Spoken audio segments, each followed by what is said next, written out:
দাজ্জাল এখন কোথায় আছে? উত্তর, সে পৃথিবীতেই আছে। কোথায় আছে? পৃথিবীতেই। কোথায় আল্লাহ পাক রেখেছেন আমরা জানি না, কিন্তু সে যে পৃথিবীতেই আছে তার প্রমাণ তামিম দারির একটা হাদিস। তামিম দারি রাদিয়াল্লাহু আনহু একটা দ্বীপের মধ্যে দাজ্জালকে বন্দী অবস্থায় দেখেছেন। দেখে নবীর কাছে এসে বলেছেন যে আমি এটা দেখেছি। নবী সাল্লাল্লাহু আলাইহি ওয়াসাল্লাম বলেছেন, আমি তোমাদেরকে যে দাজ্জাল সম্পর্কে সতর্ক করেছিলাম এটাই সেটা, সে বের হবে অচিরেই।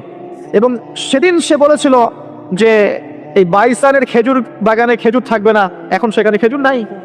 সে বলেছিল তাবারিয়া হ্রদে যখন পানি থাকবে না তখন আমি বের হব, এখন তাবারিয়া হ্রদে পানি নাই, সময় ক্লোজ।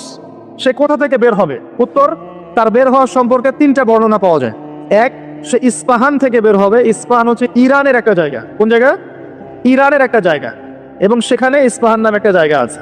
এমন হতেই পারে যে ইরান এই জায়গাটুকু অচিরেই বা ভবিষ্যতে ইসরায়েলের অন্তর্ভুক্ত হয়ে যেতেও পারে। ইস্পাহানের ওই জায়গা যে ওর অন্তর্ভুক্ত হয়ে যাবে না, কে গ্যারান্টি দিবে? হতেও পারে। আর আপনারা ইরান ইসরায়েলের সম্পর্ক দাকুরাল দেখেন না?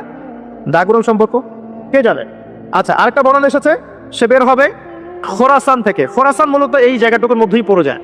আরেকটা হাদিসের মধ্যে আছে শাম এবং ইরাক, ইরাক এবং শাম।